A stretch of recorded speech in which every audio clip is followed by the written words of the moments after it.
Maroc, sur 30 millions d'habitants, près des 3/4 ont moins de 25 ans. Dans ce pays tiraillé entre tradition et modernité, pas toujours facile de se faire une place au soleil. À Casablanca, la capitale économique du pays, les paraboles captent les chaînes musicales occidentales, mais gare à ceux qui en importent les modes les plus hardcore. Le 16 février 2003, Nabil et Amine l'ont payé cher. Comme 14 jeunes Marocains, ces fans de métal ont été arrêtés chez eux, puis emprisonnés pour incitation à la débauche et atteinte à la religion musulmane. Ça a commencé par une certaine presse en fait, qui nous traitait de fanatiques de Satan, qu'on faisait des messes noires, qu'on gueulait dans les micros, que notre musique elle était atonale, etc. Pourquoi ? Parce que c'est des gens qui ne comprenaient rien à la culture, à la musique urbaine. Je parle de musique urbaine parce que c'est pas que le rock et le métal qui étaient visés par cette chose, c'était tout le mouvement alternatif au Maroc à l'époque. Et cette presse-là, elle nous traitait de tous les noms. Et à un moment donné, ça arrivait à certaines parties du gouvernement, au Parlement, ils en ont parlé. Et pourquoi des jeunes Marocains s'habillent en noir, ils mettent du make-up, ils mettent ça, ils chantent, ils gueulent, ils font le signe bizarre. Par signe bizarre, je parle des deux cornes, quoi, de métal, quoi. Des choses comme ça. Et à un moment donné, quand ça a parlé au Parlement, c'était via le PJD actuellement qui sont au gouvernement, avec Ramid, plus exactement, le ministre de la Justice actuel. Ce monsieur-là, il nous avait traité de tous les noms. Et ça s'est passé dans un journal qui s'appelle Sharq Awsat, qui existe toujours. Ils ont fait un pavé de 2 pages dessus, en expliquant que c'est un mouvement international et tout ça. Effectivement, c'est un mouvement international, parce que la musique, c'est international. Elle n'a pas de frontières. D'accord ? Mais on ne pouvait pas nous traiter de quelque chose qu'on n'était pas. Et c'est là où ils avaient créé le problème. Parce qu'ils nous ont donné une veste qu'on n'a jamais portée.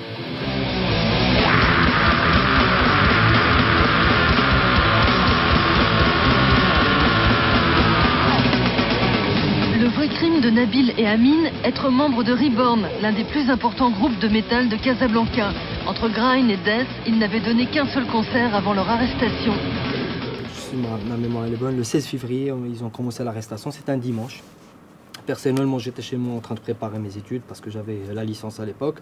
D'autres amis, ils étaient en train d'étudier aussi. D'autres, ils étaient en voyage et ils ont commencé à arrêter à tout bout de champ des potes. Pourquoi ? Des membres du groupe Necrose, des membres du groupe Reborn, des membres du groupe Infected Brain et des amis ou bien un tenancier d'un café. Pourquoi ? Parce qu'on se posait chez ce tenancier de café. Et ils ont cru qu'on a constitué une secte ou je sais pas quoi, une organisation qui pour compter, changer les choses de manière agressive au Maroc, etc. Présentés par l'accusation comme adorateurs de Satan, les inculpés encourent jusqu'à 3 ans de prison ferme. Après 3 semaines de mobilisation de la jeunesse casablancaise, c'est l'acquittement général. Also ich bin halt einfach im 2007 ein Jahr lang hier in Rabat gsi. Aufgrund von meinem Studium, weil ich da Feldforschung gemacht habe, um mein Studium zu beenden, für die Litzarbeit. Und habe halt einfach da natürlich dann auch gesehen, dass es eine Szene gibt, da, die irgendwie am Entstehen ist. Sehr viele junge Kids, die Metal, Rock etc. hören. Und habe aber dann schnell festgestellt, dass es für sie sehr schwierig ist, da. Ja, um überhaupt irgendetwas auf die Beine zu stellen, was Shows etc. betrifft. Schau mal, hä? Lassen uns nicht lumpen. Das Problem ist, dass wir schmuggeln ins Land Marokko. Und, Warum? Was warum? Kannst du nicht einfach eine Kiste voll mit den gleichen T-Shirts dann am Zoll finden? Oh, depressant. Die wissen ja gar nicht, dass wir eine Band sind. Wir drei sind ja nicht so blöd und nehmen Instrumente mit.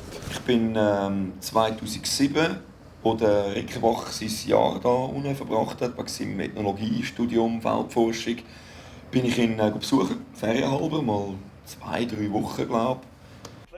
Und wir haben hier schon irgendwie immer so gescherzt, eigentlich wirklich auch wieder so spasseshalber, es wäre cool, mal hier unten spielen. Aber zu dem Zeitpunkt das mal eigentlich völlig unvorstellbar, wir haben wirklich einen Witz darüber gemacht. Es ist eine Szene, die wächst. Es hat da viele Probleme gegeben, glaube ich, auch in den letzten 10 Jahren. Eben mit der Regierung, mit der Gesellschaft, die das halt als, zum Teil wahrscheinlich als Bedrohung anschaut, wenn die Kids schwarz haben.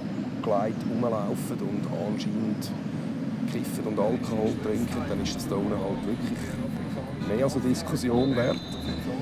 Ja, und Anfang Jahr sind wir wieder an dem Punkt gewesen. Natürlich nie ernst. Und irgendwann habe ich gefunden, so, das machen wir jetzt einfach. Ich war nicht sicher, ob ich Birkenstöcke mit Socken oder Adiletten. Ich habe auch Adiletten, ich habe es einfach nicht dabei. Wieso? Weil ich keine offenen Schuhe trage in der dritten Welt. Tut mir leid. Ich habe angefangen mit Bass spielen eigentlich bei dieser Band. Also vorher habe ich Gitarre gespielt, aber dann haben sie einen Bassist gesucht. Ich war quasi arbeitslos am Bass und habe dann gefunden, probier's mal.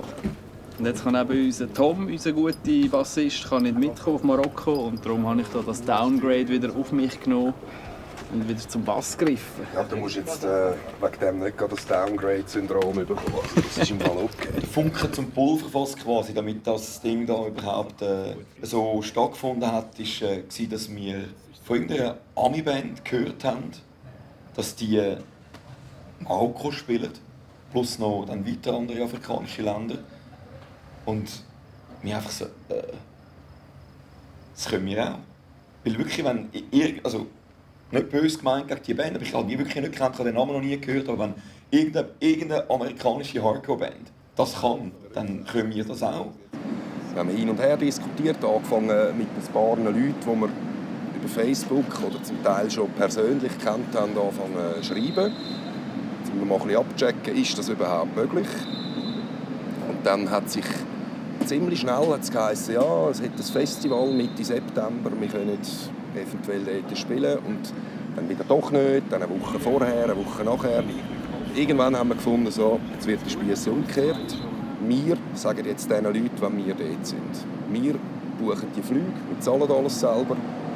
Das haben wir uns durchaus leisten können, weil wir die sehr viel gespielt haben.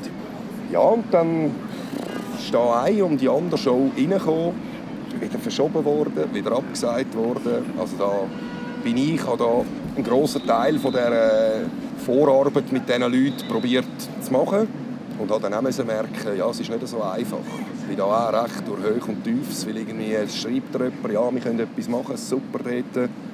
Schaltet ein Event auf Facebook, zack, 5 Tage später heisst es, ja, nein, die Regierung hat gesagt, da gibt es jetzt keine Heavy-Metal-Shows mehr.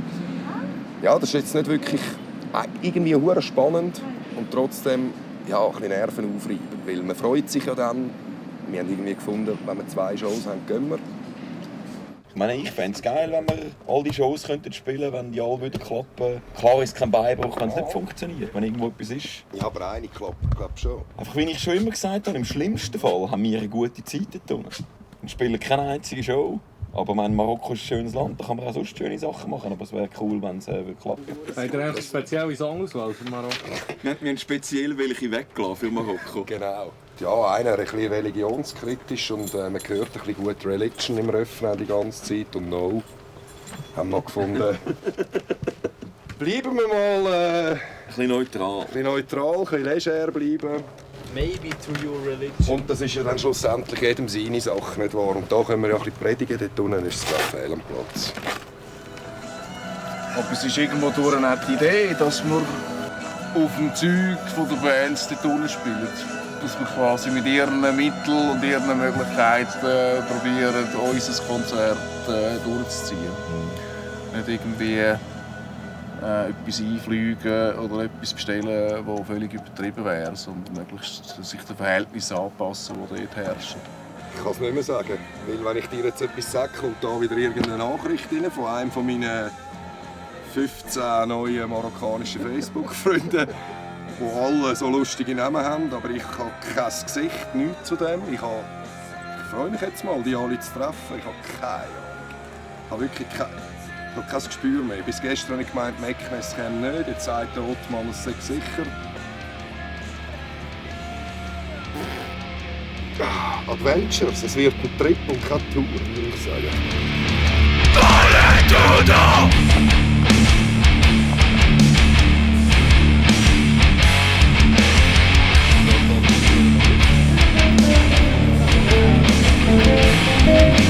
Falling to the family, we're back in the ring. Ready to rumble, we're defending our thing. Fearing's honest, there's nothing left to say. Hardcore outline my way. Right, motherfucker. This is the brutal truth. Pure hate is straight out of the vocal booth. Check the monster sound. The drums, the bass. See the grill motion, put the kids in the place. I don't know how to explain, but Vale Tudo is really, really good for me. Now it's real hardcore. We don't care.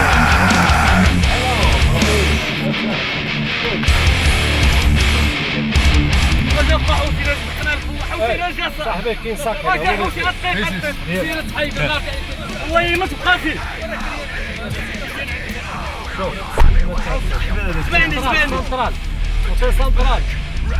open your eyes man welcome to Morocco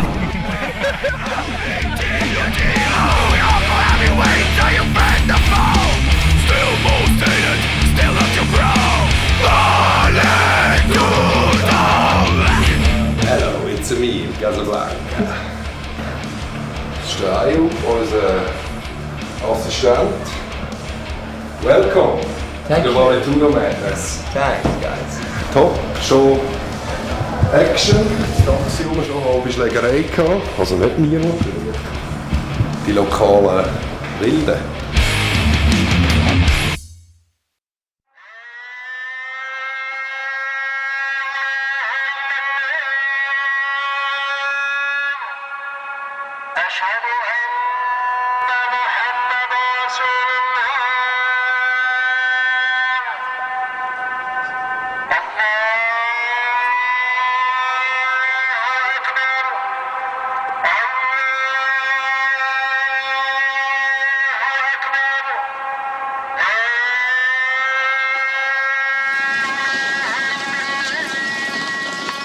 Eine Stunde geschlafen. 2 Stunden, 3 Stunden. Aber das Showbusiness. Da gehen wir jetzt durch. Aber es ist erstaunlich frisch. Es ist normal. Aufgeregt. Marrakesch.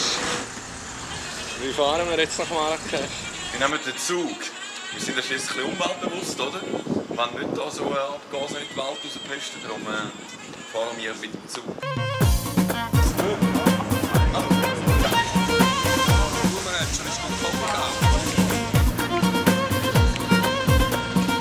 Sharing is caring. Thank you.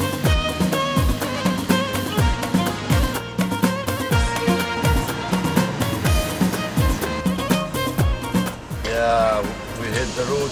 Rocks. Vale Tudo. Rocks. 8:30, hat es mal geheißen. Wow. 5, ich glaube, die erste Band. Du einfach nach einer Tasche und ein bisschen einen schönen Teiling. Gehen wir dann auf die Bühne, wenn es dann Zeit ist. Ja! زي الماضي اللي عشت معاك ما بقيتيش انتي تحلاي وما بقاش القلب بغاك سيري سيري غيري زي الماضي اللي عشت معاك ما بقاش القلب بغاك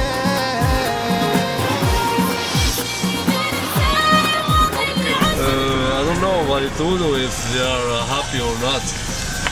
What's up, Vale Tudo? Happy. We're very happy. Rocks, man. Glad to be here. Rocks. Alles tipptopp. Wir haben mal kurz unser Gepäck rein tun. Nachher gibt es einen zweiten. 2 Zimmer heute, 4 Betten. Wir haben hier eine Message bekommen im Hotel. 14:30 Pickup.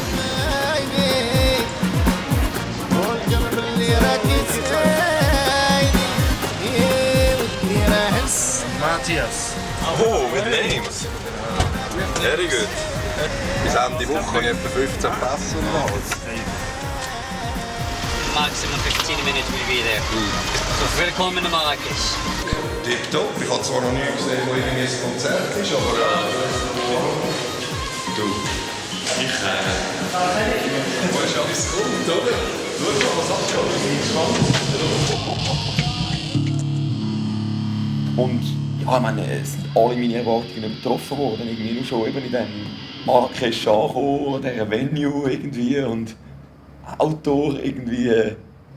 einfach, ich finde das geil, einfach so das Nötigste, irgendwie so mit so Gerüsten, irgendwie 3-4 Lampen angezimmert, eine Bühne, wo du nicht so recht weisst, wie sie zusammengebaut ist, ob das Ding hebt. Backline habe ich ganz ehrlich gesagt zuerst so ein bisschen leer geschluckt, wirklich so mit diesen PA-Boxen, mit irgendwelchen Gitarrenheads und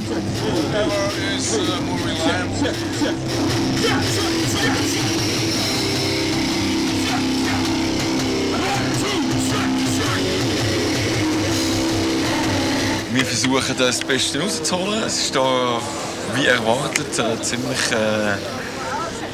grenzwertig mit dem Equipment. Und wir haben den Verdacht, dass eine andere Band eventuell noch ein bisschen besseres Gear, Boxen, richtige Gitarrenboxen bringt.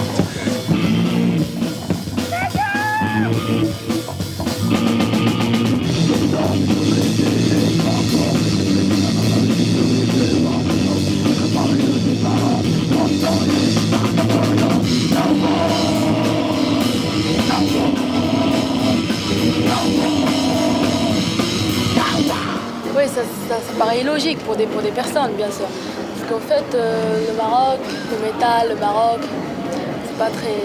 Enfin, voilà, c'est pas comme tous les pays là qu'on connaît. C'est pas comme en France, en Amérique, ça a évolué plutôt. Chez nous, pas encore, mais ça va, ça progresse.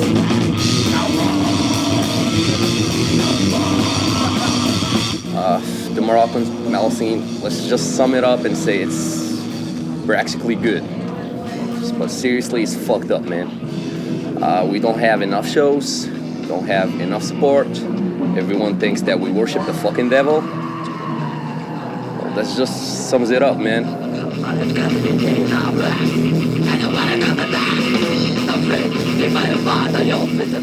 I hate my country, seriously, because they don't accept us as metalheads and stuff. Like, they don't respect us at all.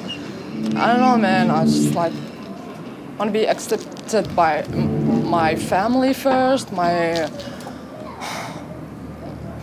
people around me, you know. I don't know. It's like we need more metal in Morocco. Seriously, we need to be more open-minded, to accept other styles and other lifestyles, you know. So we wish to have more acceptance here in Morocco. Seriously, we need to, because life sucks here. This is our very first song we've ever written. It's called Once and For All. Welcome to the old school.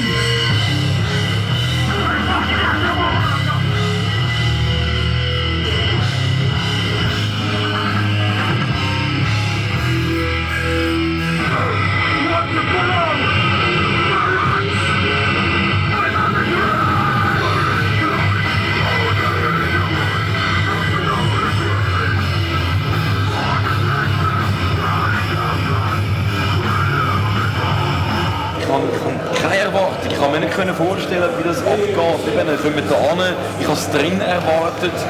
Und es war jetzt draussen. Und es ist eigentlich immer so. Es ist eigentlich scheißegal, wie viele Leute es kommen.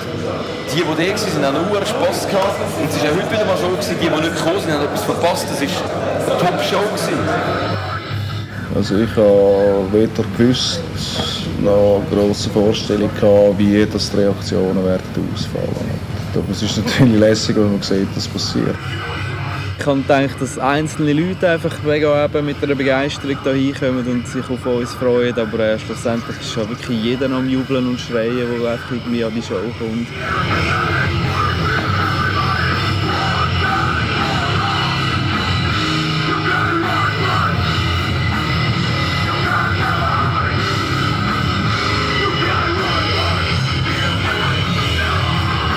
This is what you fucking get for getting hardcore to Morocco. That was the shit, man. That was the shit. I want to thank Vali Todo for this great fucking show. You really have the metal scene in Morocco. Alright, Marrakesh, can we do a wall of steps? Alright, if you people know what they're talking about. No violence! Fun! This is not a violent thing. This is all about good, clean fun. Don't hurt each other. If somebody falls down, pick him up. This is hardcore. Positive. Are you motherfuckers ready?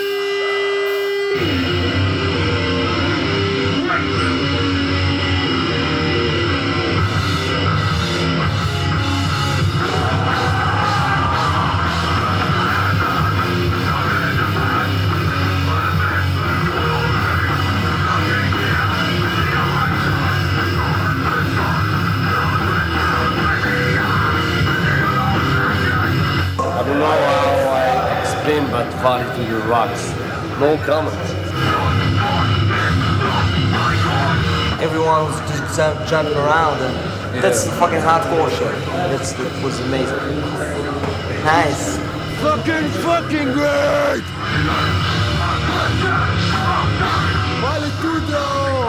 Fuck the rest! Und Tani, wie war es? Sehr gut, sehr gut. Ist schon so Fuck.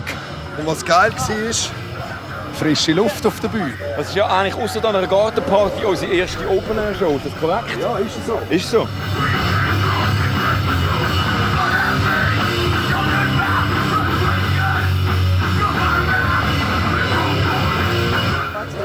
I can't. Like a tattoo. I really like it. It's really great show. Thank you so much. We really enjoy it. Everybody they say that. Thank you so much. Thank you.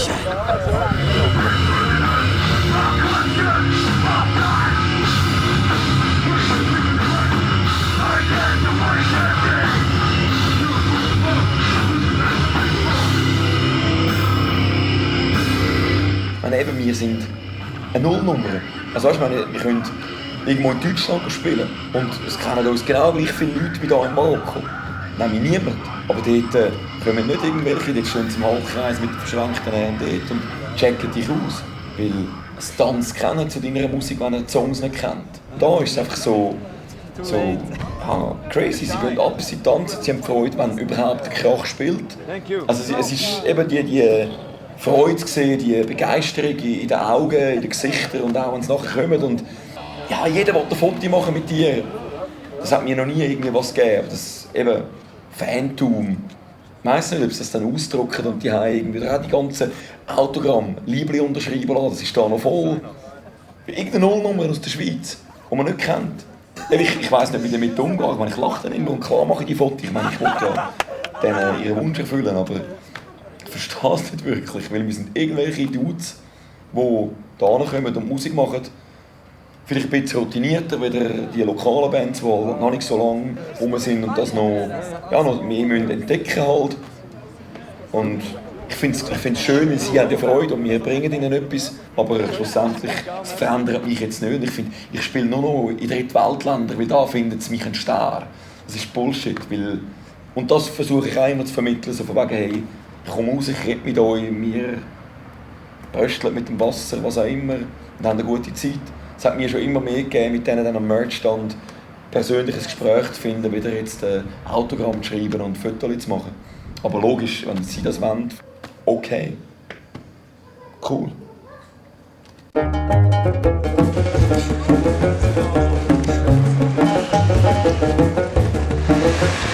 noch geil finde, ist auf die Tour, da hast du auch zum Morgen. Das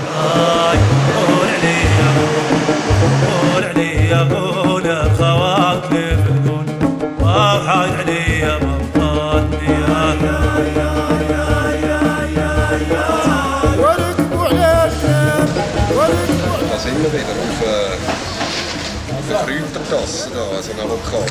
Wunderbar. Nee, Alamann, schau jetzt. Der Vorführeffekt, jetzt lernen wir es noch über die Beine wahrscheinlich. Welcome to Morocco. Ja, das sind 5 ich kaufe jetzt hier mit dem Busch.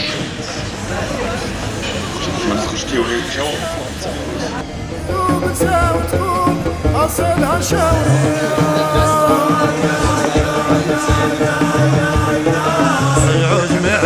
Ich habe es gestern auch gefunden. Klar, wir haben schon vor mehr Leuten gespielt, es ist schon wild abgegangen, aber da hast du einfach den Bonus. Das ist fast nicht schlagbar. Vielleicht ist es auch Top 3 sicher. Alle Zeiten. Jetzt schauen wir mal, was wir hier essen.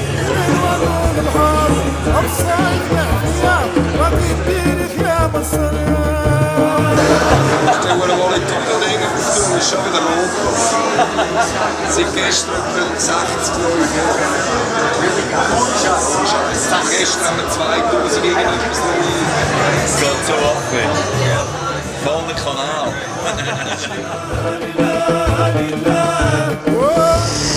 Mal schauen da.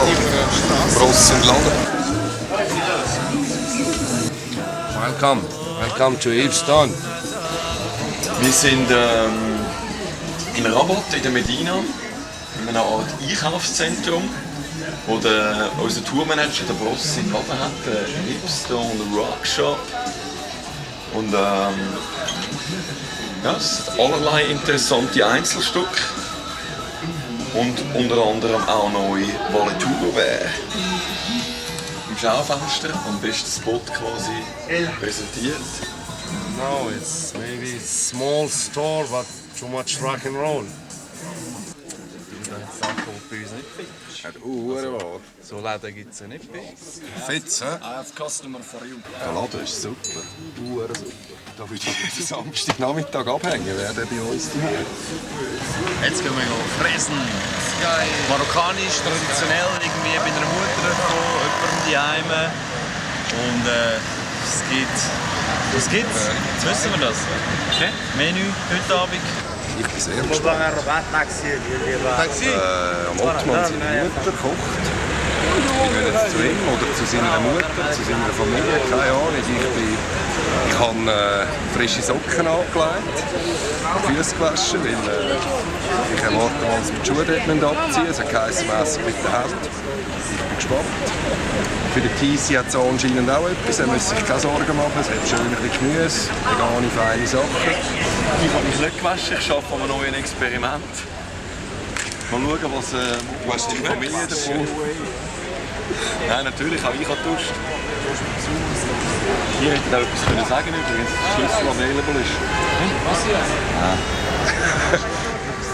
Ja. Wechseln wir froh, haben wir den Bross.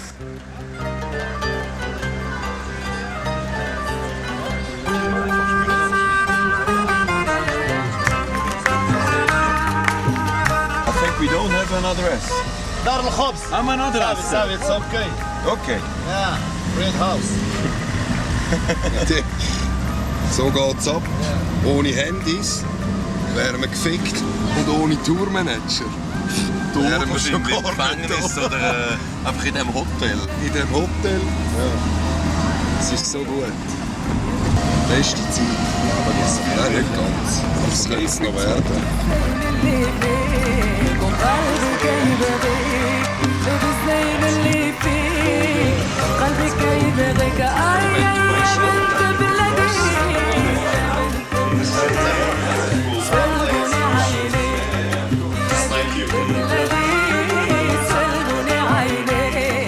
It smells really nice already.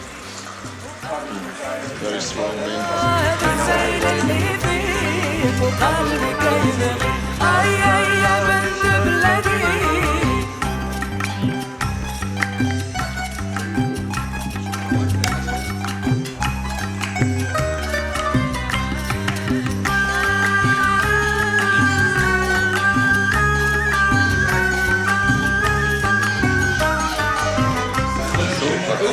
Auch ein Laie. Ich würde mal da den Küchenchef erwähnen.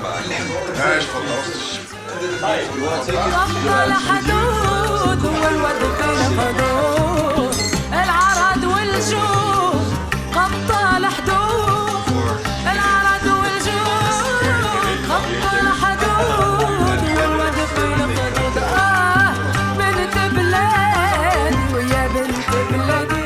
Ich habe das Gefühl, 2005 haben wir aufgehört mit BX-Pain. Dann ist es eigentlich ziemlich schnell gegangen. Wir haben dann ein bisschen rumgrilliert und Bier getrunken und Spass gehabt, Ausgang. Und dann haben wir irgendwie gefunden, ja, mit dem TC und dem Villiger und dem Rick haben wir gefunden, ja, irgendwie müssen wir eine Band machen. Ja, und dann hat das so angefangen. Wir sind irgendwie zu vierten im Übungsraum, haben drauf losgejammt, rumgebrüllt. Der TC hat gewechselt vom Bass bei BX-Pain dann am zweiten Gesang, weil wir gefunden haben, los, wir zwei müssen da vorne das Idioten-Duo stellen, oder? Wo wir ein bisschen verschiedene Gesänge mischen, man kann mehr machen mit 2 Stimmen. Dann haben wir irgendwie schwuppdiwupp hat alles zusammengepasst. Innerhalb von 2 Monaten 8 Songs aufgenommen. Wir gehen jetzt wieder auf Gaza. Wir spielen dort am Abend eine Show im B-Rock. Gratis. Es hat schon irgendwie 200 Zusagen oder so. Lauter neue Medien. Also ich glaube, das könnte ziemlich lässig werden. Casablanca tönt doch besser als Bümplitz. Ja, am Anfang war es wirklich einfach Spass. Eigentlich irgendwie das Ziel war, dass wir so einfache Songs haben, dass wir möglichst viel trinken können und trotzdem noch spielen. Das haben wir allerdings sehr schnell gemerkt, dass das überhaupt nicht funktioniert. Ja, dann irgendwie gemerkt, oh shit. Die Leute fangen es an cool zu finden. Wir haben dann in den ersten, halben Jahr haben wir wirklich an jeder Steckdose gespielt. Einfach neue Band, Namen raustragen. Ja, und dann haben wir gemerkt, so, jetzt also, wir können immer noch ein bisschen einen auf lustig machen, oder? Aber wenn wir am Start sein wollen, wenn es um die Konzerte geht, dann üben. Seriös halt. Ja, und durch das ist die Band jetzt eigentlich, gross ist übertrieben, aber also sicher schon viel grösser geworden, als wir 2006 dort beim Bier am Grillen mal gemeint haben. Dort war es einfach eine Idee gewesen. Live, finde ich, sind wir eine Band, die auch Spass macht. Ich finde, wir machen knüppelharte Musik, das kann man aber auch mit einem Lächeln präsentieren. Ohne jetzt da ein Krimi, was auch immer. Klar, das findet zwischendurch auch statt. Das ist so ein bisschen das Spiel mit dem Publikum.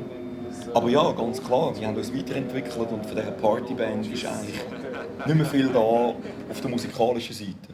Von unserer Seite aus sicher. Wir haben Spass an dem Ganzen und vor allem live kommt das auch zu tragen. Das ist nach wie vor auch unser Stempel, was uns ausmacht, was uns auch abhebt von eigentlich den meisten Bands, die international unterwegs sind. Maple, Terror, you name it. Das sind alles so ernsthafte Hardcore-Bands, die ihre Message verbreiten, was wir auch wollen. Wir haben eine Message, wir haben ganz klar nehmen wir Stellung zu gewissen Themen. Aber das müssen wir nicht unbedingt während diesen 40 Minuten breittreten. Für das haben wir Lyrics, für das kann man das dort beim Songwriting verarbeiten. Was ist für ein Schutzfaktor? 30.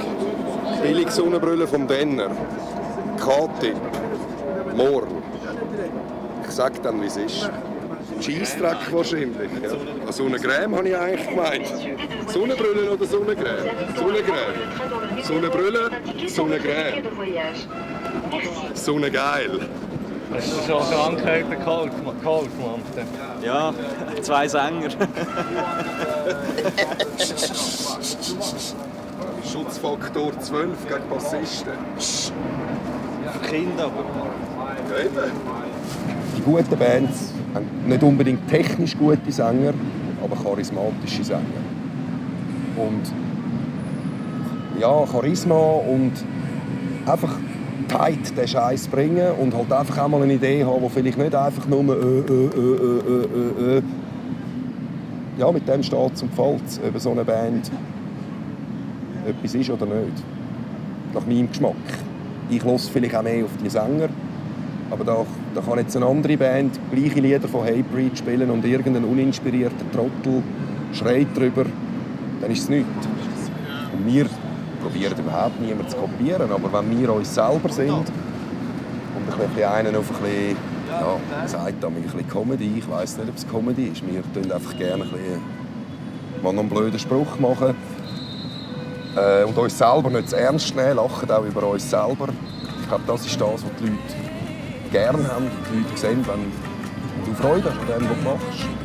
Und ich habe das Gefühl, das kommt bei uns häufig über.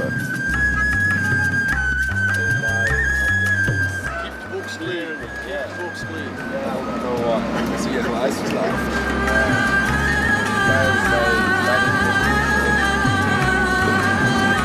Er hat jetzt uns so marokkanische Glücksspiele aufgetrieben. Mal schauen. Nein, er ist irgendwie Buchhaltung am machen, weil er hat von uns Geld, damit er immer gerade Wasser kaufen oder Taxis zahlen. Und jetzt will er da eine ganz saubere Buchhaltung präsentieren, was ja wunderbar ist. Ja, nimmt das ernst.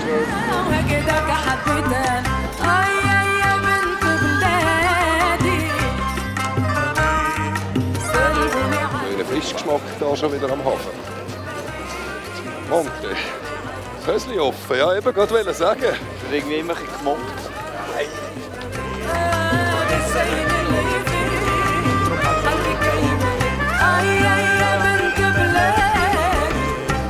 Wir versuchen jetzt eben, dass da der Uthmann versucht, den Veranstalter also vom B-Rock quasi zu überzeugen, zu überreden, wie auch immer, dass man kann da eine All-Ages-Show daraus machen, weil es ist eigentlich ab 20 und 99% der Leute sind unter 20, wenn überhaupt 18. Aber du, das müssen jetzt die selber entscheiden. Ich meine, die wissen ja wahrscheinlich, was sie machen. Also ich finde, wir müssen schon eventuell ja, ein bisschen Einfluss nehmen. Ja, schon, aber ich meine, die machen sicher nicht irgendeinen Scheiß. Wir lassen uns überraschen, wie das heute Abend da wird. Moment, wir können schwarz malen.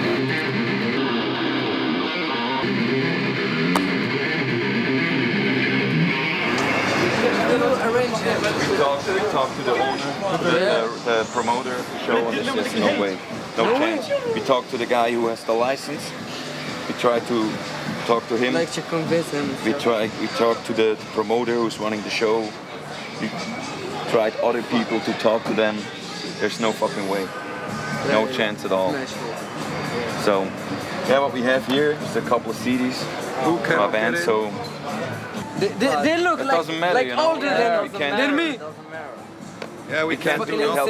We tried our best to talk to everybody who's in charge. It's okay, If we could, we would play here for you. Yeah, we understand, man. Fuck. They Rabat Saturday. We play Magnus Friday. It's all ages shows, so you're allowed there.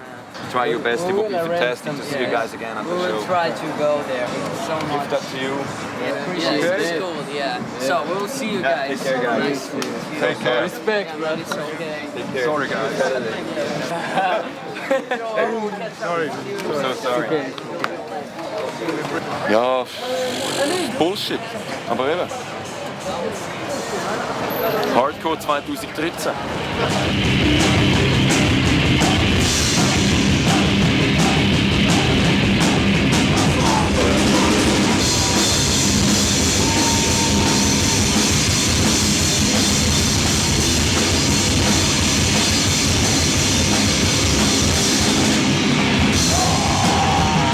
Mean Street ist eine sehr coole Band, finde ich. Haben auch, wie man das Konzert gesehen hat, schon eine relativ grosse Fanbasis hier jetzt in Marokko. Also die haben auch schon einige Konzerte gespielt, auch schon grössere Shows. Und das merkt man auch. Sie sind auf der Bühne absolut professionell, meiner Meinung nach. Gute Musiker, die wissen, was sie machen. Haben auch das entsprechende Equipment. Das ist natürlich auch noch entscheidend.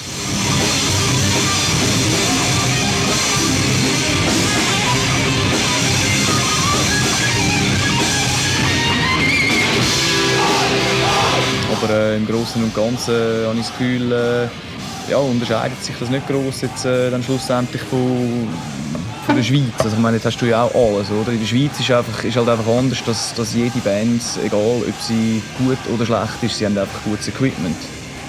Und da unten ist es halt einfach nicht so.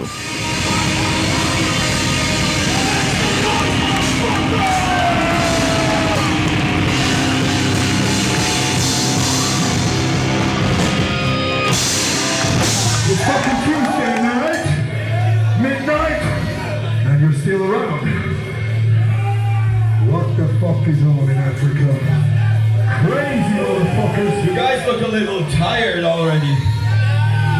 Yeah, I guess they smoked some. Yeah, I'm sure you guys in the front are really down for it, you know. But in the back, I'm a little worried about all these. Yeah. Do they pay more to odds for you anyway? Es ist weniger szenig, also in dem Sinn, weil es wird gar nicht unterschieden jetzt, zwischen Metal, Hardcore, Rock oder was auch immer. Die Szenen sind habe ich das Gefühl, ein bisschen weniger getrennt jetzt als in der Schweiz.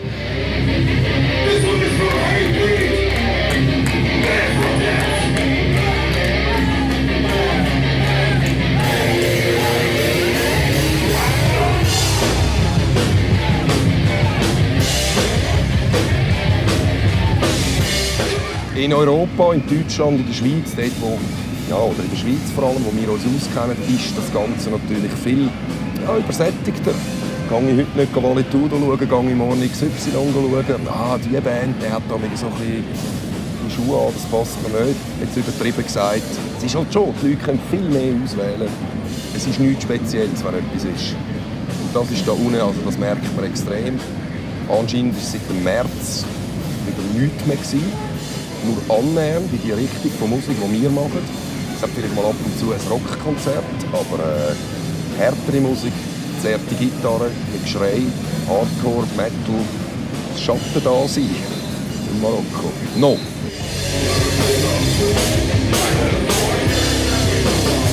Ich habe mir natürlich schon erhofft, so, dass da die Leute so richtig hungrig sind und finden so, hey geil, da kommt irgendeine Band von Europa oder einfach von weit weg und spielen, wir supporten das, wir gehen da hin, gehen crazy und eigentlich so, wie es dann schlussendlich auch rausgekommen ist. Aber ich habe das natürlich nie zugelassen.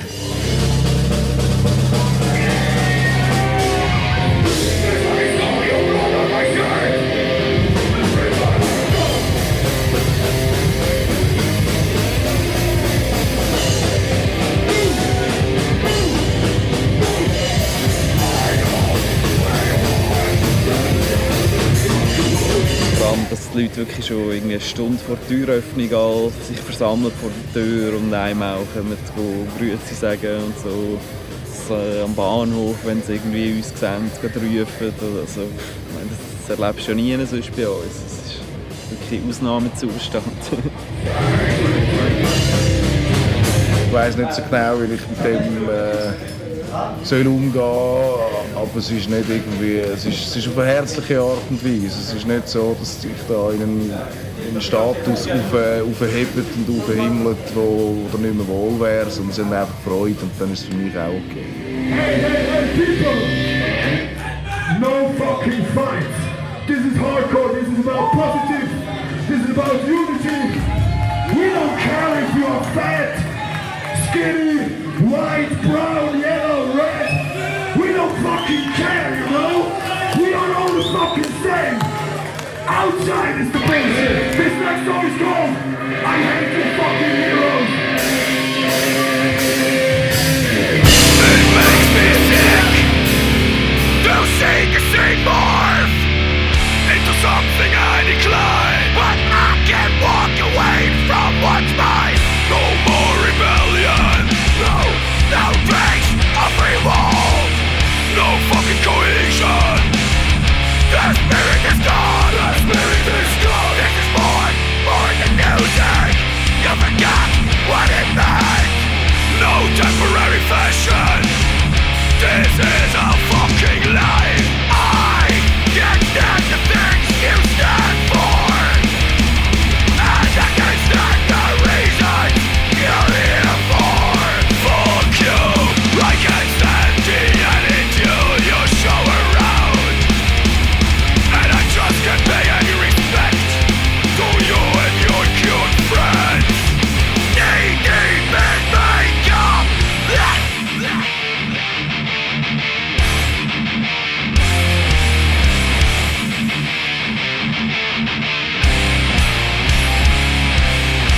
I don't trust the domain, and I don't trust the pawn in the game. This place has begun to choke me. I don't trust the domain, and I don't trust the pawn in the game. This place has begun to choke me. I hate your heroes. We hate your heroes. In the name of hardcore, in spite of everything, we're still here, with a big grin, still here, doing our thing. It ain't over to go, that thing has some. Gage haben wir. Gage? Und wie war es schon? Hure gut. Für das, dass wir uns so aufgeregt haben vorher, haben wir es noch rausgerissen jetzt. Die Security muss noch ein bisschen lernen. Die Leute wollen auch noch ein bisschen lernen. Einfach klein sein halt, oder? nicht aneinander brüllen vom Gesicht schlagen und so aus Freude. Das hat nicht viel mit Freude zu tun. Wurde super, eben bis auf den Wermutstropfen wegen diesen Kids, aber irgendetwas ist immer. Aber sonst schon war cool gewesen, die Bühne auseinandergeht, Chaos, super. Mir hat es gefallen.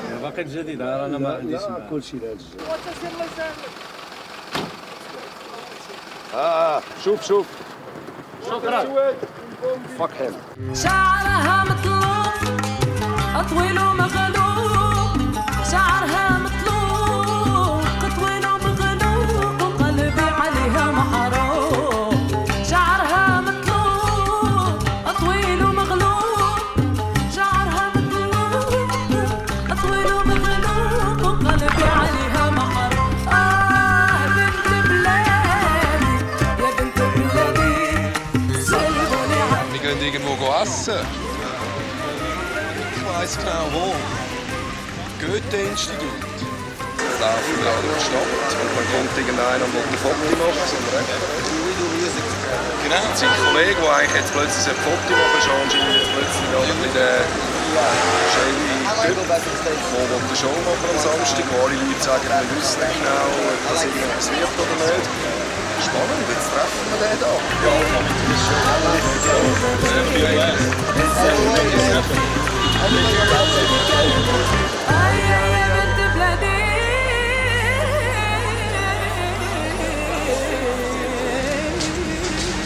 So, Weckness. Beide Fan. Immer so früh. Immer ein scheiß Showbusiness. Ich meine, da können wir saufen und ein Zeug umeinander fallen am Auto. Du musst gar noch nicht reden.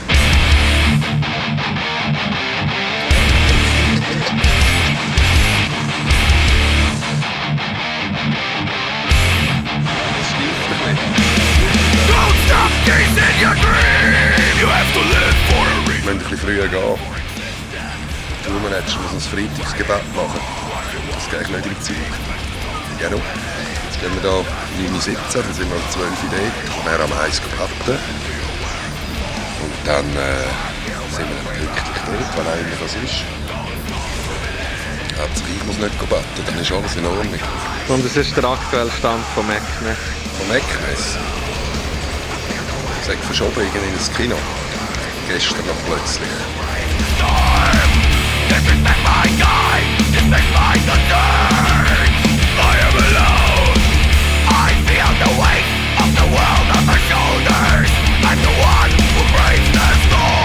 The world ain't all sunshine and rainbow. It's a very mean and nasty place, and I don't care how tough you are, it will beat you to your knees and keep you there permanently if you let it. Don't stop standing tall. You need cops in this world, holding your back. Don't stop standing strong. For what's yours and your brother, hold your head up. You will stumble and grab you. Friday. Yeah. Maybe we have to go to Medina. I don't know Mecknes very well, but I'm looking any Muslim to pray. I should pray this day. Mit dem Tourmanager Bross, er ist praktizierender Muslim. Und das habe ich auch sehr spannend gefunden. Ich habe mich 2-3 Mal ein bisschen austauscht mit ihm über das Thema und halt einfach gefragt, wie es mich wundernimmt, wie es funktioniert für ihn und was er jetzt machen muss. Und er gibt da sehr gerne Auskunft, das ist sehr, sehr unkompliziert. Und dann einfach so eine Szenerie, wie du kommst im Hotel an und er findet, er muss beten. Und er wusste aber nicht, ja, wo ist das Mekka und so. Und er hat die Rezeption gefragt, dann kann man schon sagen, ich will richtig, dass er beten muss. Und ich, ja, ich habe sonst einen Kompass auf dem iPhone. Und er, ja, super, also anstellen. Dann bist du dort am Telefon am Regeln, damit er schauen kann, in welche Himmelsrichtung dass er seinen Teppich ausrichten muss. Super, ich liebe das. Grandios. Und wirklich auch spannend. Also es ist ein Austausch, den du sonst nicht die Möglichkeit hast. Ich finde es sehr wichtig und wertvoll. I talk about the bullshit people do to each other. Find a race, not a brother kills brother. Stupid punks. Hello. Hello. They all stupid bodies, as hard as it gets. Throw them, stab them, shoot them in the face.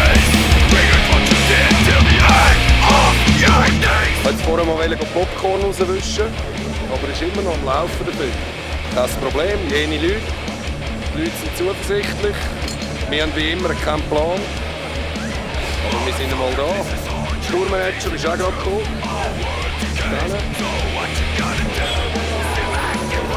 Das ist mir irgendwie nicht so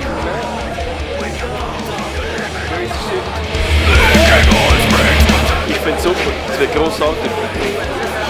Ich bin excited. Hure Leute, hure Heavies, hure Kids. Spektakel, grosses Kino. Im wahrsten Sinne vom Wort. Wir wohnen sozusagen jetzt hier in Marokko für die nächsten paar Monate. Ja. Und ja. Sicher Band in Marokko, wir müssen unbedingt, fast unbedingt schauen. Is it fantastic now or fucking shit? What fucking shit? Fucking shit is good. Ah, that's something positive. Yeah! Ah, das wird grossartig. Wenn es ein BA hat, man ist das Kino, ich weiß nicht genau, wie ich das vorstelle. Ja, genau. Okay. You need something from us. Oh, good.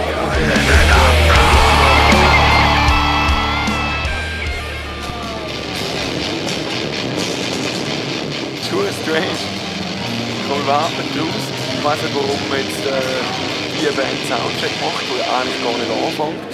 Aber es bleibt spannend, es hat Leute.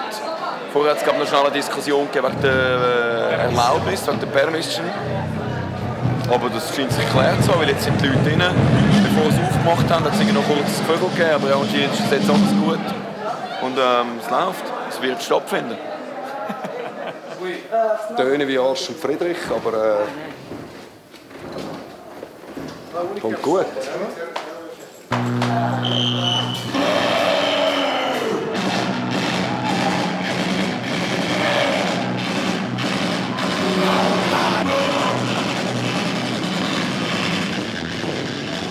Das war jetzt scheinbar Marokkos finest Viking Metal Band. Eher ernüchternd. Nicht nur, dass sie jeder 2 Songs abgebrochen haben, sie können einfach sonst wirklich überhaupt nicht spielen. Absolute Katastrophe. Aber scheinbar haben sie Spass. Ja, ich bin froh, ist es vorbei.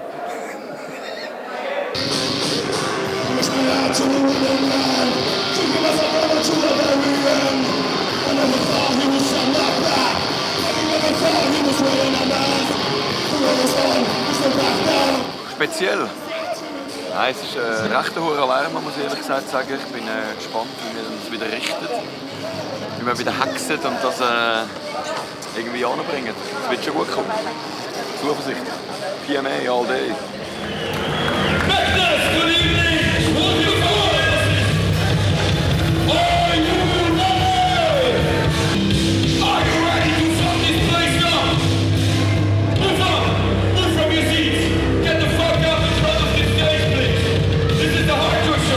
Das ist vielleicht mal ein Stein, der ins Rollen kommt. Aber es braucht dann schon mehr Bands, oder? Dass es immer weiter rollt. Wenn jetzt irgendwie ein Jahr lang einfach nichts mehr kommt, dann bringt das nichts, oder? Dann fangen sie auch wieder bei Null an bei der nächsten Band. Wir haben für einzelne Leute haben wir sicher etwas verändert, oder? Etwas bewegt, oder? Weil ich habe die Leute sehr emotional erlebt, hier, sehr enthusiastisch und wirklich haben ein Feuer, das da die Shows bringen und dann brennt es auch entsprechend.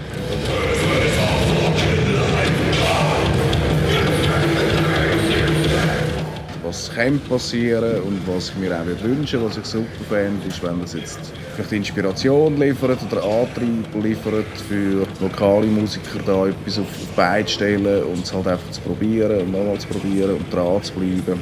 Und dass durch das dann vielleicht etwas in die Rolle kommt. Aber ich bilde mir jetzt nicht ein, dass wir eine riesige Welle lostreten, nur weil wir da 4 Shows spielen. Das glaube ich nicht.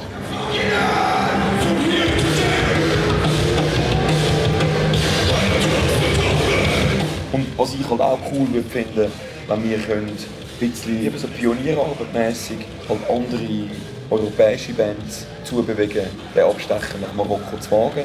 Halt vielleicht auch, indem wir bisschen drauflegt. Wir haben keine Gage gesehen, wir werden keine Gage gesehen für kein Konzert. Und dann finde ich, hey, ganz die Arme, keine Ahnung, ganz die Obdachlosen, ganz... oder behalten zu machen, mehr Shows. Also ein Poster auf der Seite haben, um sicher zu gehen, hey, manchmal muss noch, keine Ahnung, ein besseres PA mieten oder mehr Getränke einkaufen. Wir haben schon 10 Sachen gesehen, wo du eigentlich musst sagen, hey, so kannst du keine Show machen. In Marrakesch hat es nichts zu trinken gegeben für die Leute. Es ist fucking 35 Grad. Sie kommen nicht einmal auf die Idee, dass man Wasser verkaufen könnte. Es ist halt schon extrem da noch in den Kinderschuhen. Wenn es irgendetwas hat, wo ein rotes Lämpchen leuchtet und ein bisschen knistert aus den Boxen, dann ist es für sie good to go. Eben auch so etwas. Wir müssen das lernen, dass man dort 100 Fläschchen Wasser kaufen kann und die verkaufen dort für einfach ein bisschen mehr als den Einstandspreis und so wieder noch mehr Geld verdienen, um das Ding wachsen zu lassen. Nicht um sich zu bereichern, sondern um wieder zu investieren.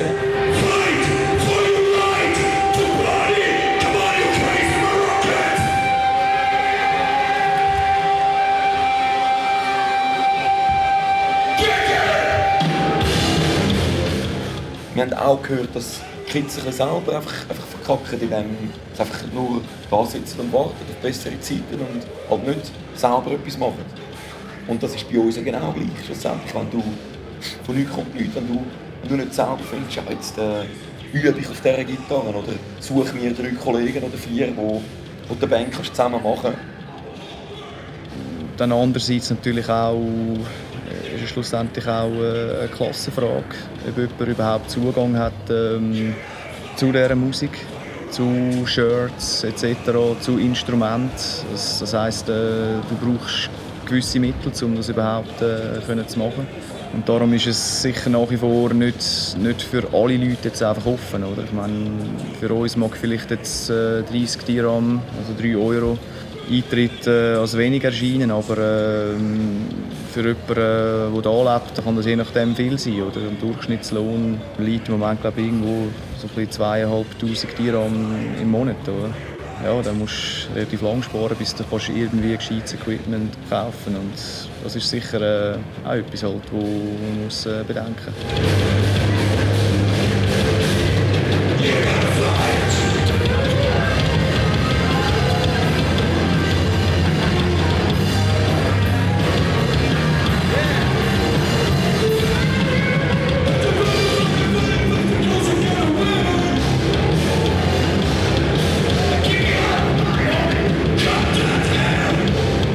Ich weiß auch nicht, wie die das machen. Gier ist teuer da unten, könnte ich mir noch vorstellen. Also da kann sich nicht jeder einfach eine E-Gitarre leisten.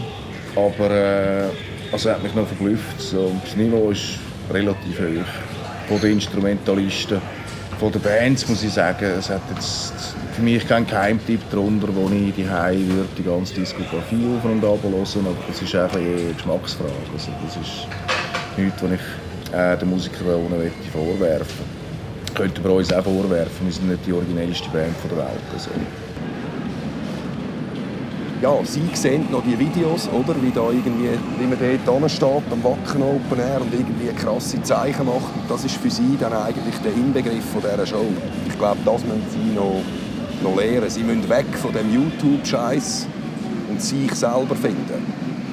Aber sonst ist Potenzial rum. Da hat es viele Leute, die das hören. Jetzt vielleicht Hardcore nicht ganz so viel. Aber Rock, Metal, ich denke Black Metal ist sehr gefragt hier bei den Jungen, weil es halt auch super ist, um irgendwelche Autoritäten und Eltern anzupissen. Oder? Das hat wahrscheinlich einen guten Grund. Oder ist ein grosser Grund, dass das so in ist da. Und sonst habe ich das Gefühl, ja, die wächst einfach, die Szene. Die ist jetzt am Wachsen und kann man nur hoffen, dass die nicht abfuckt, bevor wirklich dann mal endlich die richtigen grossen Bands da kommen. Das wäre schön.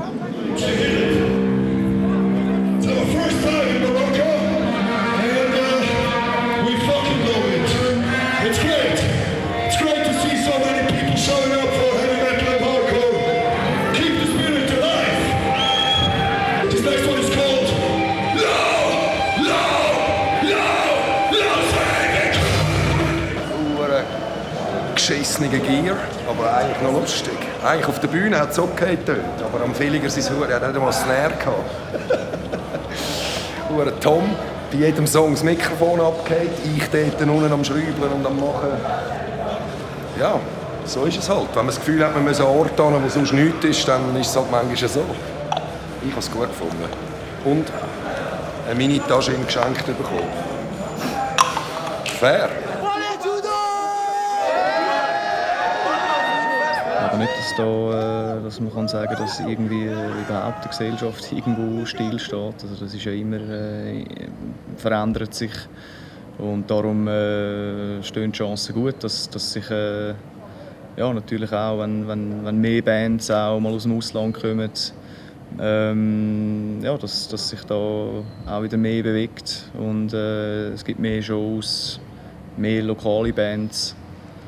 Und die Leute gewöhnen sich halt auch automatisch daran. Wenn natürlich je mehr Konzerte da sind, dann ist es irgendwann normal. Oder? Ich meine, am Anfang kann man vielleicht noch jemanden schocken mit einem Totenkopf-T-Shirt. Aber mittlerweile habe ich das Gefühl, in den Grossstädten jetzt in Marokko haben sich die Leute an das Bild gewöhnt. Also da schockt man auch niemand mehr. Oder? Also, darum denke ich, wird das in Zukunft eher zunehmen.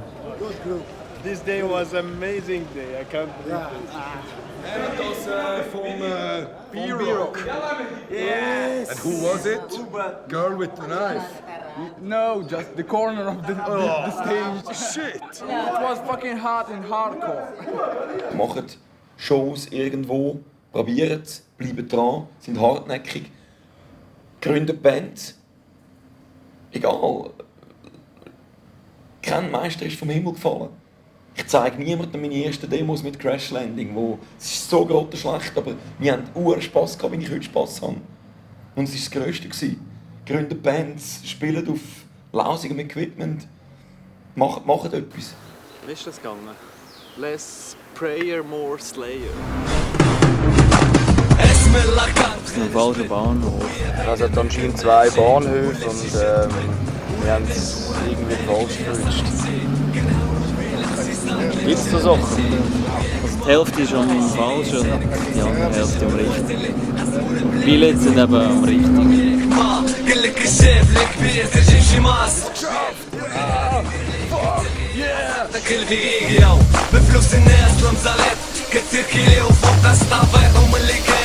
Danke, schau da mal, du darfst schauen. ماشي زمان تلقى شعب وجدي جدي للشاب اللي كيديم قمحة قسم ردم نار يوصل كبار اصحاب العاقة صحيحة الخطيف Jetzt da rein, in Medina. Also egal anscheinend wie schnell. Da ist das Hotel Golden Tulip. Vis-à-vis 6 im alten jüdischen Viertel. Tricky Area hat es geheißen. Easy. Wir haben da a local security. Charlie to do stage dive in Massacre. Und eben, sagen ein bisschen diverse Leute, dass sie gegen den Pimmel, der die Show organisiert. Watch out! Wir gehen mal davon aus, es ist, aber es kann ja wie immer alles passieren. Wie viel Prozent? 50-50. 50-50.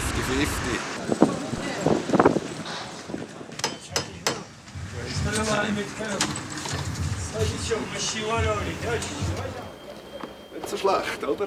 Sieht gut aus, ja. Sehr gut. Sehr gut. Sehr gut. Für das, dass wir nicht gewusst haben, ob die Show stattfindet oder nicht. Und alle ein bisschen sagen, sie sagen nicht. Das sieht top aus. Beste Backline.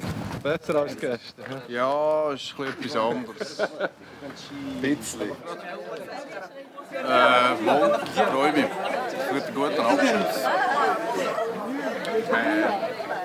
Der Kollege ist noch gekommen. Super Schlagzeuger. Brothers in Arms. Brothers in Arms. Er hat mir sein Zeug gebracht. Schönes Doppelpedal, noch ein bisschen Becky und so.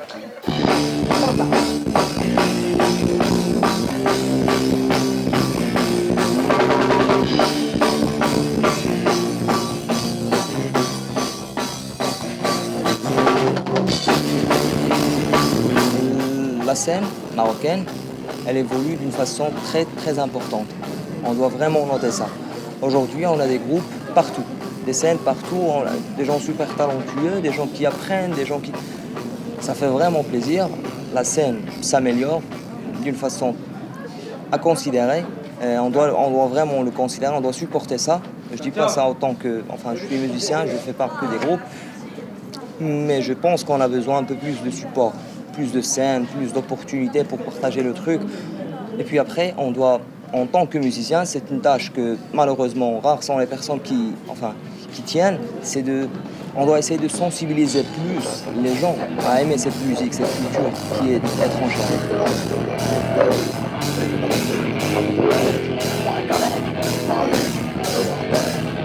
Parce que toujours il y en a des gens qui croient que le métal ça a un rapport avec Satan, le satanisme et tout. Donc la musique n'a jamais été une religion. Donc voilà, faut accepter d'être comme nous. Voilà, moi je suis musulmane et je pense que ça n'a rien à voir. C'est comme, le métal pour moi c'est comme n'importe quelle musique. Voilà, c'est quelque chose c'est un mode de vie quoi. C'est quelque chose qui est précieux, genre c'est une musique, c'est une culture, c'est un mode de vie.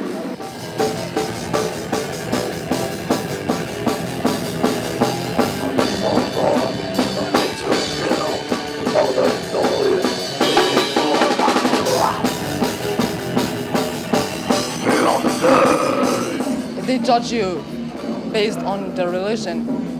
So if you're like different from them, like you're going to hell, you're going to burn in hell and stuff. It sucks, you know. You can't express the fact that you're atheist or you belong to another religion or anything. So like we are forced to hide our real identity.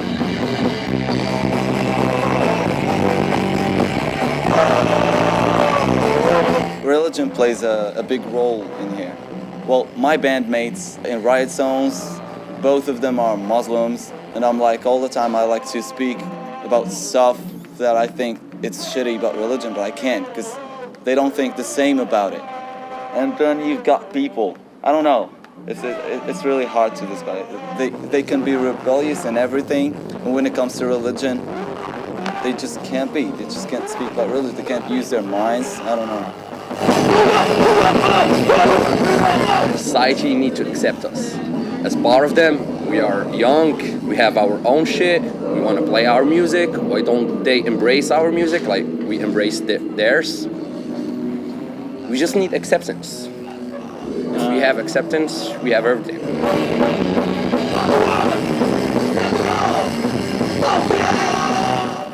Well, I don't think so. I don't think so. Unfortunately, we are like stuck here and it's like 99% people here don't accept us. So I don't think that we are going to make a change anytime soon. It's going to be so hard for us, but we are trying. Good evening, Robert!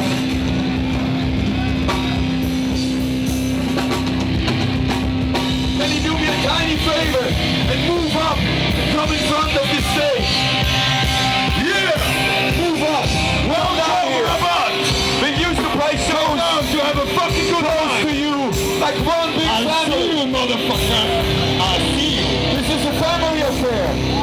Come on, everybody! Move up from your seats! Yeah! Feel free! Join this party! This is all about having fun! Let's go! Alright! Move up, everybody! Welcome to the evening to have some good fucking fun! Are you ready? Robot, are you ready? This is Valetudo from Zurich, Switzerland! And this is the Hardcore Heavyweight!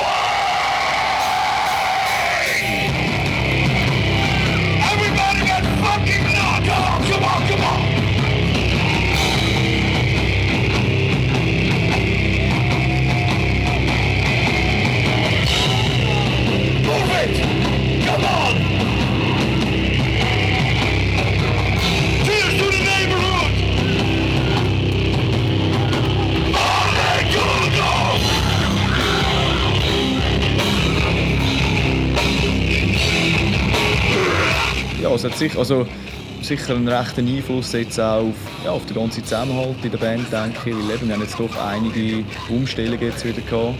Ja, und im Moment sieht es so aus, als ob es gut funktionieren. Und ich denke, das ist schon jetzt auch noch wichtig gewesen, mal eine längere Zeit so ein paar Shows zu spielen über jetzt die 10 Tage. Und einfach die Zeit miteinander verbringen, um zu schauen, wie läuft das. Yeah, we have some songs left. I see a cover song is coming. I want to see the homeboy Khalil to sing this one for us or with us. Oh, he's already here. Welcome. Let's have some fun with Madball Pride.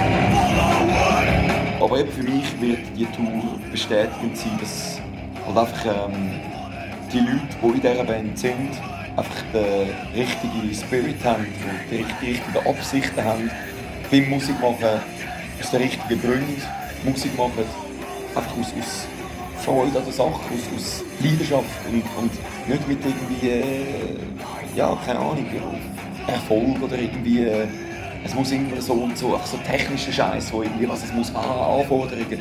Wir können an jeder Steckdose spielen, mit ziemlich schädigen, was wir festgestellt haben. Und wir wissen, so, eben nach dieser Tour werden wir wissen, wir sind safe, überall. Ob es jetzt ein Komboverstärker hat für die Gitarre oder ein lotteriges Schlagzeug, völlig egal. Wir können unser Ding machen.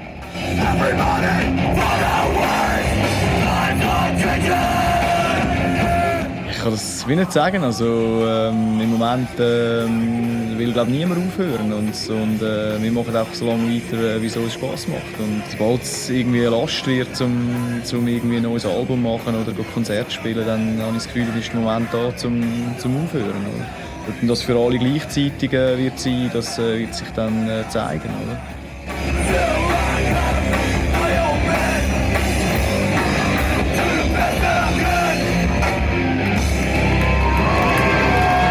Wenn irgendeiner keinen Bock mehr hat oder etwas Besseres vor oder keine Zeit, einfach findet, fuck, das war es für mich gewesen, dann müssen wir von dort aus schauen. Ich denke, ich bin nicht der Erste oder der Nächste.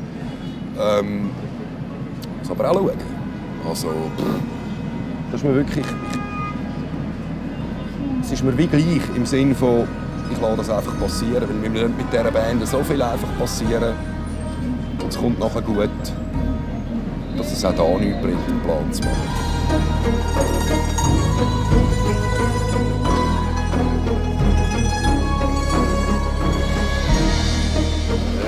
Hey bro.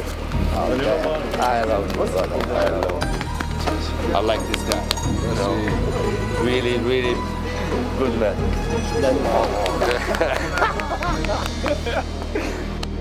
Hey. We'll come back next year, inshallah. Take care next year. No more stage diving. And it's great to see you again. Thanks again, man. Come to Zurich. Rock on the other side. Come back. Good work. Marokko? Oh, darf man das Handzeichen gar nicht machen? Das heisst sicher noch Arschloch. Ich muss meine Arschlochbrille wieder anlegen. Das war ein bisschen spät. Super, super. Ich bin noch überwältigt. Hey, super, alle Shirts verkauft, die wir gemacht haben. Alle Konzerte, die wir angesagt bekommen haben. Super. Was nicht all? Ja, stimmt. Aber das ist irgendwie 7-mal verschoben worden. Von dem her vollen Erfolg, würde ich sagen. Der Monte weiss wahrscheinlich irgendwie noch etwas anderes. Der war schon näher dran an der Sache als ich. Episch. Super geil. Jetzt geht's heim. Wird auch geil. Ein bisschen warm halt die Gasse. Aber sonst sehr herzliche Leute getroffen. Gute Leute. Und Spass gehabt. Die Shows waren grandios in verschiedenen Belangen. Eine Meckles, das habe ich noch nie gesehen. Es ist wirklich wie so, ich habe mich gefühlt wie so 1993, als ich meine erste Band irgendwie keine Ahnung hatte von nichts und meine erste Band irgendwie gemacht habe und so auf komischen Stereoanlage-Boxen als PA versucht zu nutzen mit Mikrofon und darüber auch Gitarre gespielt. Grandios. Ich bin Fan. Ich hoffe, wir können nächstes Jahr da irgendwie wieder spielen. Oder ein anderes Abenteuer. Irgendwo auf der Kummel. Nein, ich denke, es ist mehr, die Tour ist bestätigend, dass wir absolut auf dem richtigen Weg sind mit dieser Band. Und das neue Album, auch musikalisch wird es uns nicht gross verändern. Wir fangen jetzt nicht an, plötzlich traditionell marokkanische Musik einbauen. Nein, Valetudo bleibt Valetudo und es ist mehr bestätigend. Das ist der real shit, was wir machen. Valetudo!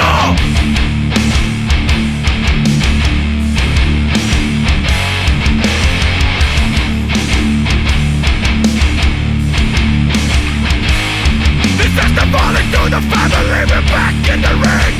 Ready to rumble, we're defending our thing. Spirits honest, there's nothing left to say.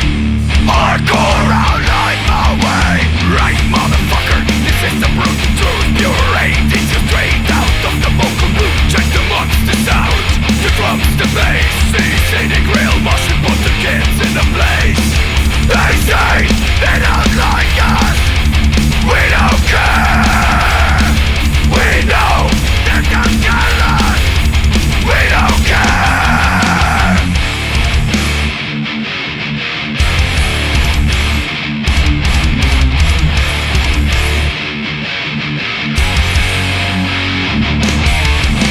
We ain't L-B-T-U-D-O. We're all the heavyweights, are you friend or foe? The team is back, ready, set, go. Hallelujah.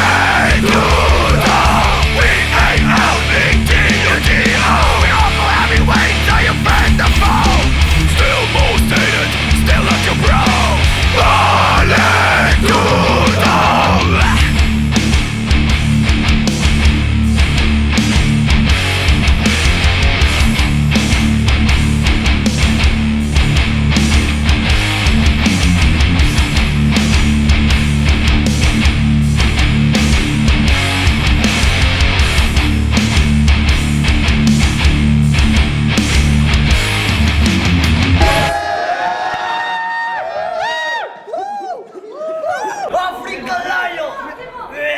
Africa! Viva!